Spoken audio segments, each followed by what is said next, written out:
أعوذ بالله السميع العليم وبوجهه الكريم وسلطانه القديم من الشيطان الرجيم من همزه ونفخه ونفثه بسم الله الرحمن الرحيم يا أيها الذين آمنوا كونوا قوامين بالقسط شهداء لله ولو على أنفسكم أو الوالدين والأقربين إن يكن غنيا أو فقيرا فالله أولى بهما فلا تتبعوا الهوى أن تعدلوا وإن تلووا أو تعرضوا فإن الله كان بما تعملون خبيرا.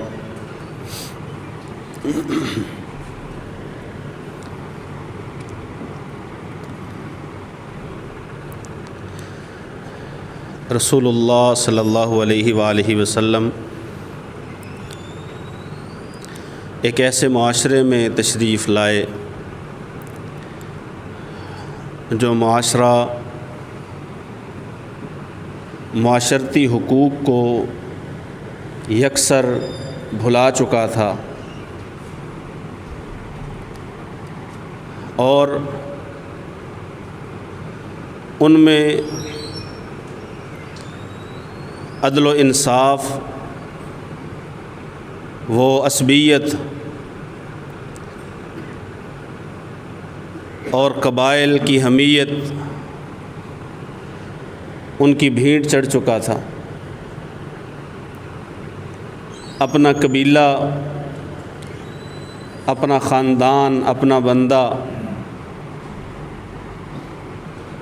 اور اپنا گروہ وہ انہیں عدل اور انصاف سے زیادہ محبوب تھا. ترجیحاً انصاف نہیں کرتے تھے بلکہ انصاف کرنے کے لیے دیکھا کرتے تھے کہ یہ بندہ میرے قبیلے کا حامی ہے یا میرے قبیلے کا مخالف ہے، اس حساب سے اس کے بارے میں فیصلہ کیا جاتا. اور رسول اللہ صلی اللہ علیہ وسلم جو دین لے کے آئے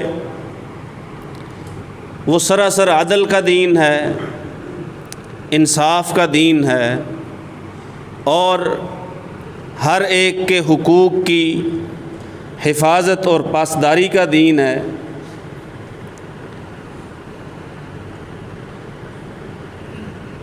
سب سے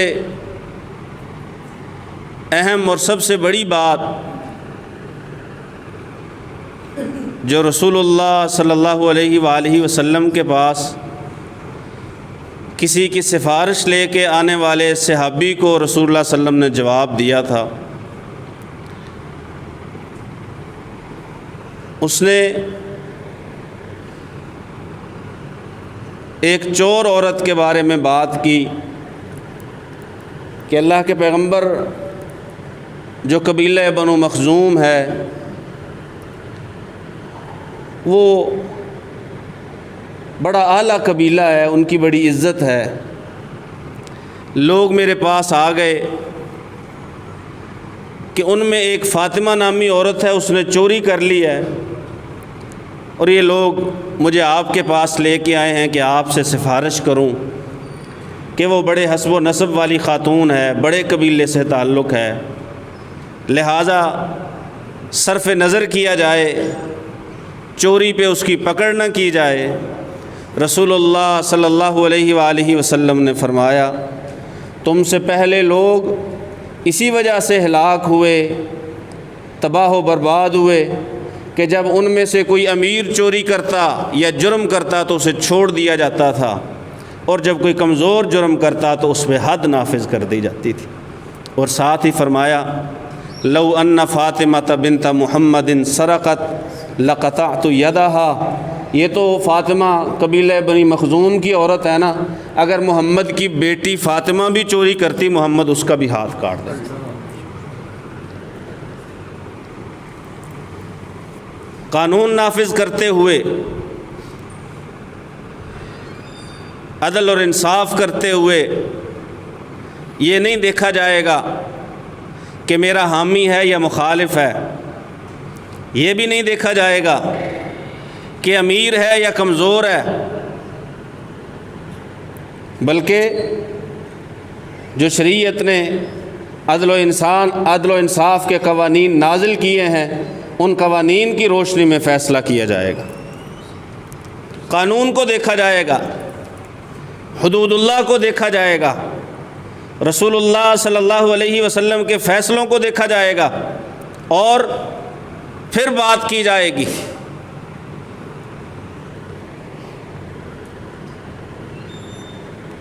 پہلی قوموں کی مثال دے کے رسول اللہ صلی اللہ علیہ وسلم نے اس بات کو واضح کر دیا کہ جو وہ پہلے لوگ کیا کرتے تھے، اپنے لوگوں کے بارے میں نرم فیصلے اور اپنے مخالف لوگوں کے بارے میں سخت فیصلے، رسول اللہ صلی اللہ علیہ وسلم ایسا بالکل بھی نہیں کریں گے، کیونکہ ان کی بے انصافی نے، پہلی قوموں کی بے انصافی نے انہیں برباد کر دیا، انہیں تباہ کر دیا، انہیں اللہ کے عذابوں کا شکار بنا دیا۔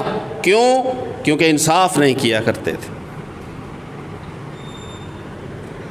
رسول اللہ صلی اللہ علیہ وآلہ وسلم کو اللہ رب العزت نے جب خیبر پورا عطا کر دیا، خیبر فتح ہو گیا، تو وہاں کے یہودیوں نے کہا، اے اللہ کے پیغمبر صلی اللہ علیہ وسلم، آپ ہمیں یہاں سے نکالیے نا، یہ سارا کچھ آپ کا ہے، ہم انہی باغوں میں آپ کے لیے کام کریں گے، آدھا پھل آپ کا آدھا ہمارا۔ بات ہو گئی۔ رسول اللہ صلی اللہ علیہ وسلم نے جب کھجوریں پکنے کا وقت آیا تو عبداللہ بن رواحہ رضی اللہ تعالیٰ عنہ کو بھیجا۔ یہ سنن نبی داؤد میں حدیث ہے۔ وہ عبداللہ بن رواحہ نے جا کے، ابھی پھل کھجوروں کے اوپر ہی تھا، انہوں نے جا کے اندازہ لگایا، ان کا اتنا وزن ہوگا، تم نے آدھا دینا ہے، اتنے وزن کی کھجوریں ہمیں دینی ہیں۔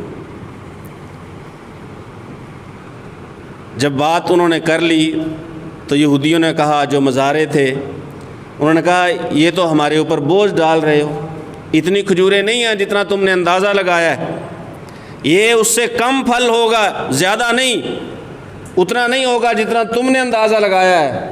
عبداللہ بن رواحہ رضی اللہ تعالیٰ عنہ نے فرمایا، اچھا پھر یوں ہے کہ جتنا میں نے کہا ہے نا ہمیں دے دینا، پھر یہ پھل ہمیں توڑنے دو، اور جتنا میں نے کہا ہے نا ہمیں دے دینا، اتنا ہم تمہیں دے دیں گے۔ یہودیوں نے پتہ کیا کہا، یہ بات درست ہے، اور ساتھ ہی کہا یہ ہے وہ حق، یہ ہے وہ عدل اور انصاف جس کی وجہ سے زمین و آسمان قائم ہے۔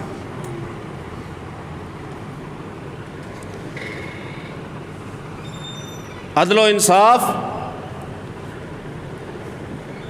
برابری، مساوات، ہر ایک کے حقوق کا خیال، اسلام اسی چیز کا سبق دیتا ہے۔ ان اللہ یأمر بالعدل والاحسان وایتاء ذی القربى وینہی عن الفحشاء والمنکر۔ اللہ وحدہ لا شریک فرماتے ہیں، اللہ تو حکم انصاف کا دیتا ہے، اللہ حکم احسان کا دیتا ہے، قریبی رشتہ داروں کا خیال کرنے کا اللہ حکم دیتا ہے، عدل کا حکم، انصاف کا حکم، لوگوں کے درمیان اللہ کے اتارے گئے حدود اور قوانین کے مطابق فیصلے۔ اور سورہ مائدہ میں اللہ وحدہ لا شریک نے دو جگہوں پہ وَلَا يَجْرِمَنَّكُمْ شَنَآنُ قَوْمٍ أَن صَدُّوكُمْ عَنِ الْمَسْجِدِ الْحَرَامِ أَن تَعْتَدُوا۔ اللہ رب العزت فرماتے ہیں کہ وہ کفار مکہ جنہوں نے اتنے برس تمہیں مسجد حرام میں داخلے سے روکے رکھا، رکاوٹ بنے رہے، حتیٰ کہ مقام حدیبیہ سے تمہیں واپس کر دیا، اب ظاہر ہے ان کے خلاف دل میں تو بات آئے گی کہ انہوں نے اچھا نہیں کیا، وہ لوگ اچھے نہیں ہیں۔ اور یہ بات اگر کوئی بندہ کسی کے ساتھ ایسی زیادتی کر دے تو وہ بات دل میں بیٹھ جاتی ہے کہ وہ بندہ اچھا ہے ہی نہیں، اس کا بغض اور اس کی دشمنی وہ دل کی تہوں میں اتر جاتی ہے۔ اللہ وحدہ لا شریک فرماتے ہیں انہوں نے یہ قصور کیا ہے نا کہ انہوں نے تمہیں مسجد حرام میں جانے سے منع کر دیا۔ اب اس بات پہ ظاہر ہے تمہارے اندر دشمنی تو ہوگی، ولا یجرمنکم شنآن قوم، لیکن وہ دشمنی تمہیں اس بات پہ آمادہ نہ کرے کہ ان تعتدوا، تم زیادتی کر دو۔ زیادتی نہیں، حد سے تجاوز نہیں۔ دوسری جگہ اللہ وحدہ لا شریک فرماتے ہیں ولا یجرمنکم شنآن قوم علی الا تعدلوا، کوئی قوم تمہاری دشمن ہے، تمہارے قوم کے لوگوں کے قاتل ہیں، ان سے دشمنی ہے، پرانی دشمنی ہے، ان سے خونی دشمنی ہے، ان کی دشمنی تمہیں ناانصافی پہ آمادہ نہ کرے۔ لا یجرمنکم، بلکہ لا یجرمنکم کا ترجمہ حافظ عبدالسلام بن محمد نے کیا ہے تمہیں مجرم نہ بنا دے ان قوموں کی دشمنی، ناانصافی کرو یا زیادتی کرو۔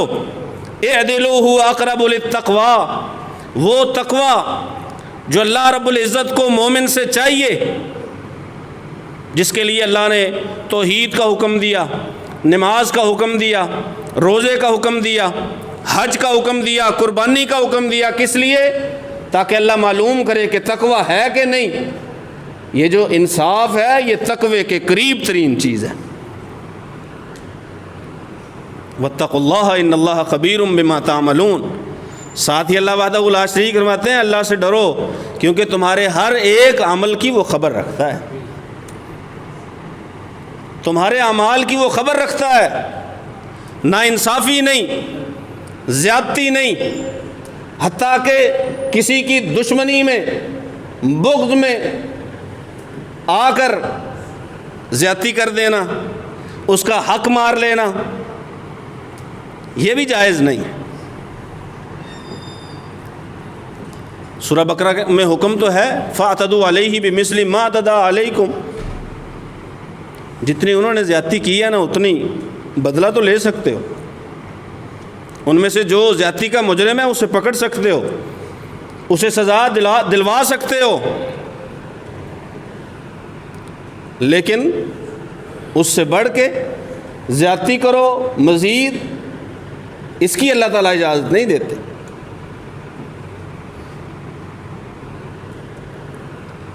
ایک اور آیت ہے سورہ نساء کی، اللہ وحدہ لا شریک فرماتے ہیں اے ایمان والو کونوا قوامین بالقسط شہداء للہ۔ سورہ مائدہ میں بھی آیت کی ابتدا یوں ہی ہے یا ایھا الذین آمنوا کونوا قوامین للہ شہداء بالقسط۔ اب اگر کہیں پر گواہ بننے کا موقع آ گیا، گواہی دینے کا موقع آ گیا، کہیں کسی پر مقدمہ درج کروانے کا موقع آ گیا، تو مدعی یا اس مدعی کے گواہ وہ کیا کریں گے؟ وہ جب اپنا بیان لکھوائیں گے تو انصاف کو قائم رکھیں گے۔ ہمارے ہاں اکثر یہ ہوتا ہے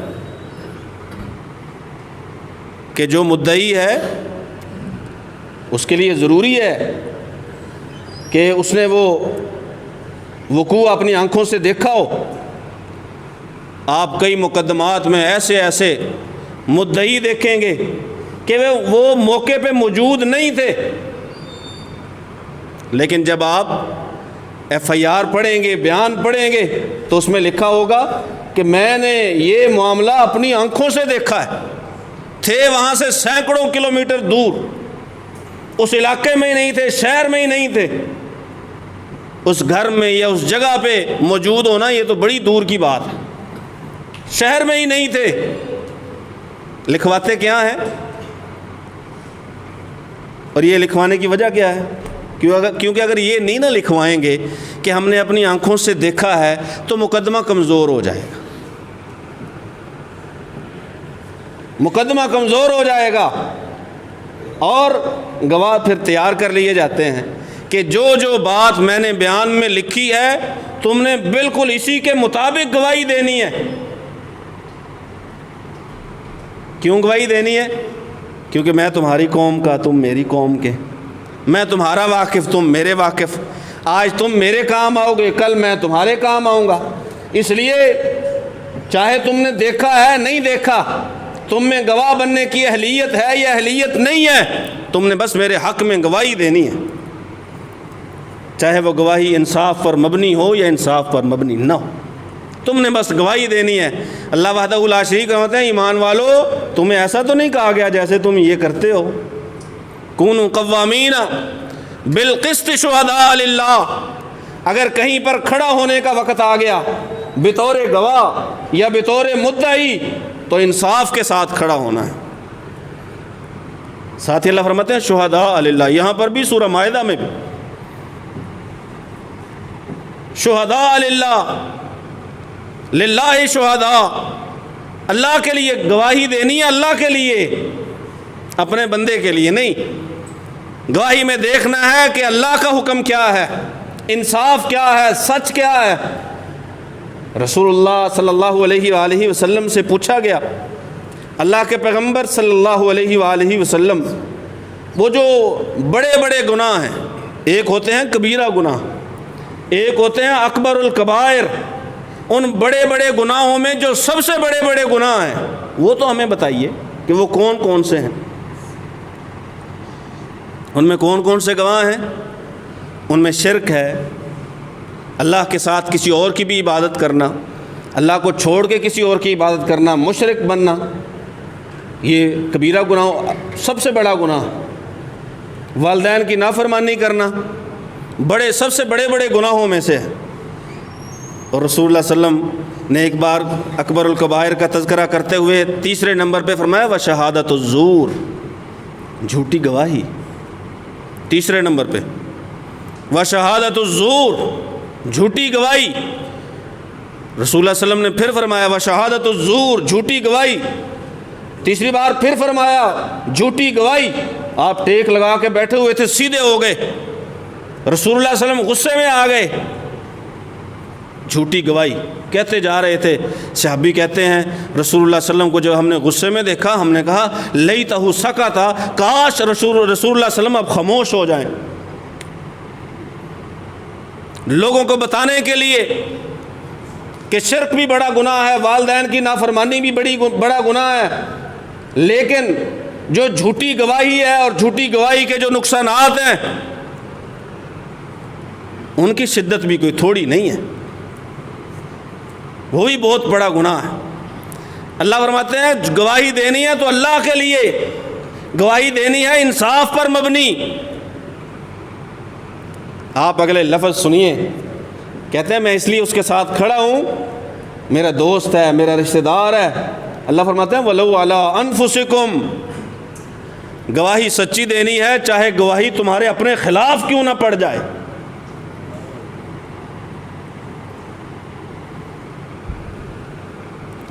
سچی گواہی وَلَوْ عَلَىٰ أَنفُسِكُمْ أَوِ الْوَالِدَيْنِ وَالْأَقْرَبِينَ، گواہی اپنے خلاف پڑے یا تمہارے والدین کے خلاف پڑے یا تمہارے رشتہ داروں کے خلاف پڑے، گواہی سچی دینی ہے۔ یہ نہیں دیکھنا کہ گواہی کی زد میں کون آ رہا۔ إِن يَكُنْ غَنِيًّا أَوْ فَقِيرًا فَاللَّهُ أَوْلَىٰ بِهِمَا، 5 چیزیں اللہ نے بیان کی ہیں۔ 3 تو یہ ہو گئی، اپنے خلاف پڑ جائے، والدین کے خلاف پڑ جائے یا رشتہ دار کسی کے خلاف پڑ جائے۔ چوتھی چیز إِن يَكُنْ غَنِيًّا، کوئی امیر ہو اس کے خلاف پڑ جائے، او فقیراً، کوئی محتاج ہو اس کے خلاف پڑ جائے۔ یہ خیال نہیں رکھا جائے گا کہ میں نے اگر گواہی دے دی تو غریب تو بیچارہ مارا جائے گا۔ غریب کا خیال کرنا ہے، ضروری ہے اس کا خیال کرنا، لیکن اگر وہ مجرم ہے اور گواہی اس کے خلاف دینی پڑ رہی ہے، گواہی جا رہی ہے اس کے خلاف، گواہی کو نہیں بدلنا، پھر اس کی غربت کا احساس خیال نہیں۔ اگر امیر ہے تو اس کی امارت کا کوئی لحاظ خیال نہیں۔ اللہ فرماتے ہیں اگر وہ کوئی امیر ہو یا کوئی محتاج ہو، فاللہ اولیٰ بہما، ان کا تمہیں خیال زیادہ ہے یا اللہ کو خیال زیادہ ہے؟ فلا تتبعوا الہویٰ ان تعدلوا، یہ ایک اور بات اسی آیت میں غور طلب ہے۔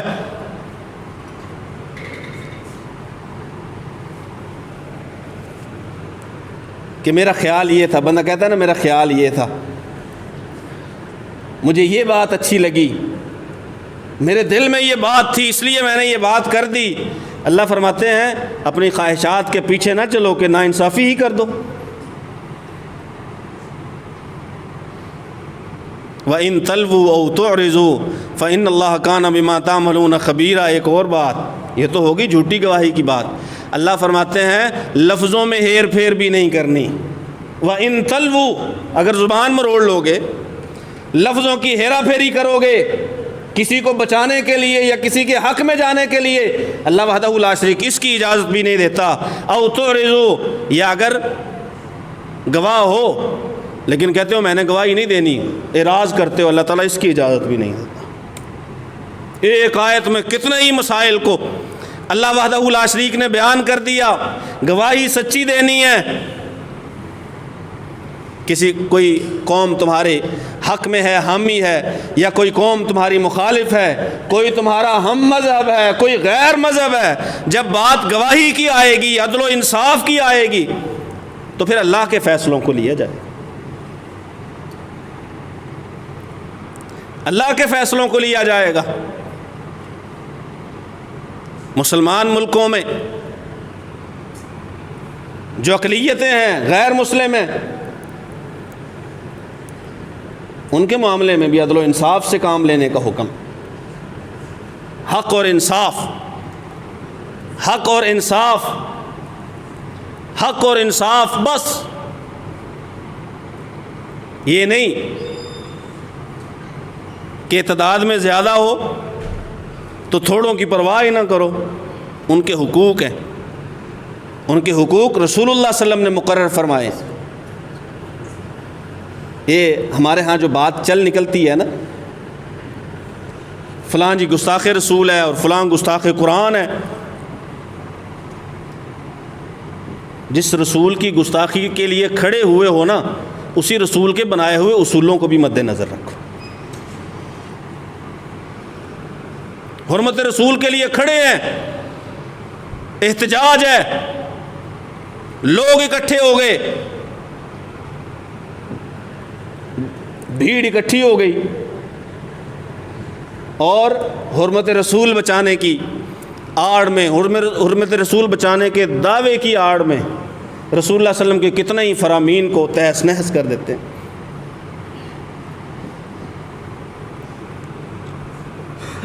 یہ جو واقعہ ہوا 1-2 دن پہلے جڑاں میں،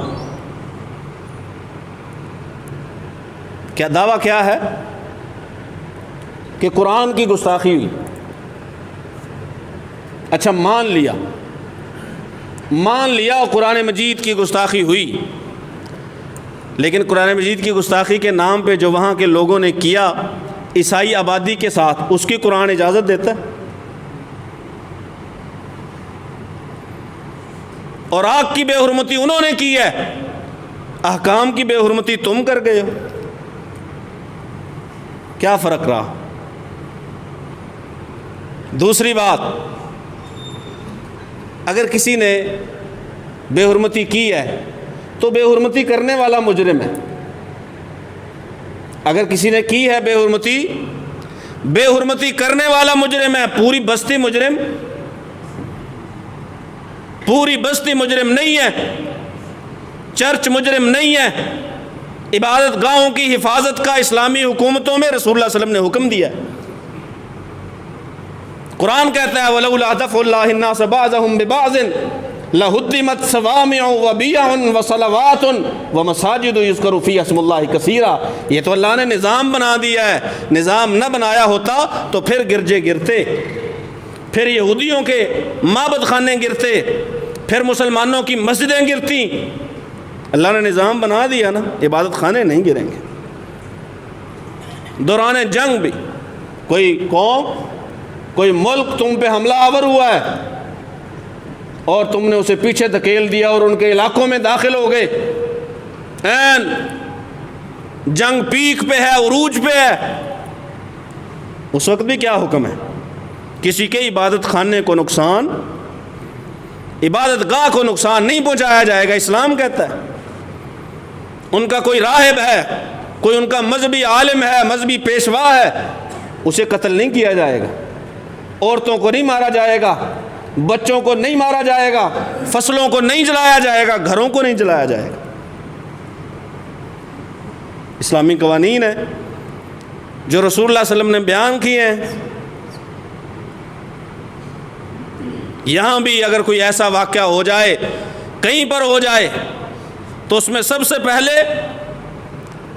اس میں عدل کیا ہے، انصاف کیا ہے، حق کیا ہے، اسے مد نظر رکھا جائے۔ دوسری بات، ایک مسلمان اگر اس کے سامنے کوئی ایسا کام ہوا ہے، اس کی ذمہ داری کیا ہے؟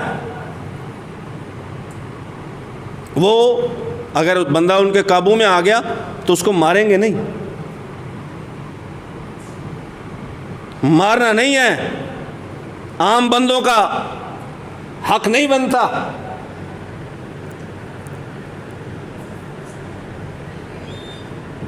حدیث ہے کہ جو رسول کو برا بلا کہے اسے قتل کر دو، حدیث ہے، لیکن یہ کام ہم نہیں کریں گے۔ ویسے تو قرآن میں بھی ہے کہ جو چوری کرے اس کے ہاتھ کاٹ دو، قرآن میں ہے نہیں؟ السارق والسارقہ فاقطعوا ایدیہما، حدیث میں ہے جس نے رسول کو گالی دی، رسول کو نعوذ باللہ برا بھلا کہا، اسے قتل کر دو۔ قرآن میں ہے کہ جو چوری کرے اس کے ہاتھ کاٹ دو۔ ہم شروع ہو جائیں گے یا چوری کرنے والے کو قانون کے حوالے کریں گے؟ اداروں کے ہماری ذمہ داری اتنی ہے، جیسے چور کو پکڑا کیا کرنا ہے، اسے قانون کے حوالے کرنا ہے، اداروں کے حوالے کرنا ہے۔ ایسے کسی معاملے میں، گستاخی قرآن کے معاملے میں یا گستاخی رسول کے معاملے میں کوئی ہمارے ہاتھ لگ گیا، ہم نے کیا کرنا ہے؟